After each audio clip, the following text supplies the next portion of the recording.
رضائے الہی کے سامنے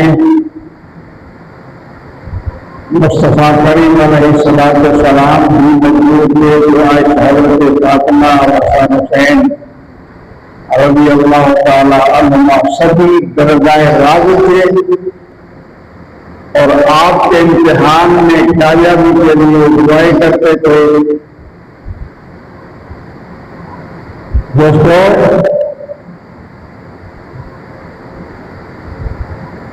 جب کوفیوں نے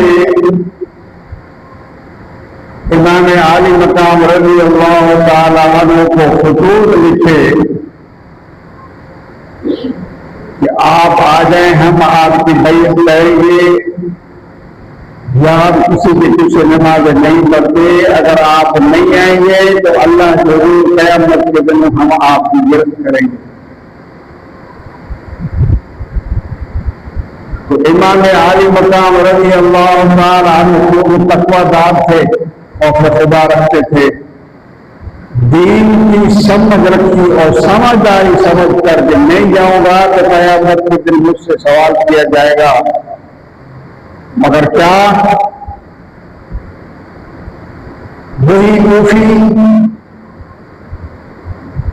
جو خطوط بھیجنے والے، ملتیں کرنے والے امام عالی مقام رضی اللہ تعالی عنہ سے بغاوت کرتے تھے، اور یزید پلیت نے امام عالی مقام رضی اللہ تعالی عنہ کو ہر طرف سے گھیر لیا۔ امام عالی مقام پریشان ہو گئے کہ کوئی جرم نہیں، کوئی سزا نہیں، کوئی مقام نہیں، آخر وجہ کیا ہے؟ تو آپ نے ان کوفی کو خطبہ فرمایا، بھائی تم لوگوں نے خطوط لکھے اور میں تمہارے اور خطوط کے جواب میں حاضر ہوا ہوں کہ کل تم قیامت کے دن میرے گرفت میں یہی کہہ رہے تھے اگر نہیں آئیں گے تو ہم آپ کو قیامت کے دن پوچھیں گے، مگر آج تم لوگوں نے مجھے پہچاننے سے انکار کر دیا ہے۔ اب سمجھ جاؤ، خدا سے ڈرو، تمہیں قیامت کے دن جواب دینا ہے۔ میں بے قصور ہوں،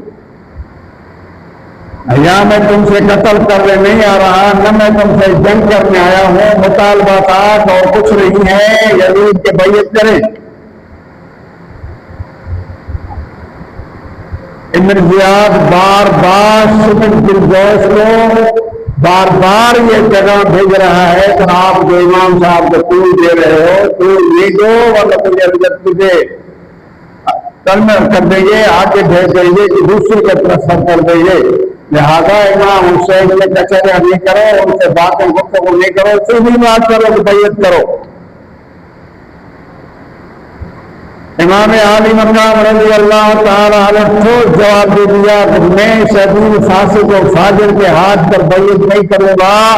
اس لیے جو فاسق و فاجر ہے حلال و حرام اس کی کوئی تمیز نہیں ہے، لہذا وہ اللہ تعالیٰ کا نافرمان ہے اور اللہ اور رسول کے حدود کو پس پامال کر دیا ہے۔ میں یہ ہاتھ ان کے ہاتھ نہیں دوں گا، اس لیے یہ وہ ہاتھ ہے جس ہاتھ پر مصطفیٰ کا ہاتھ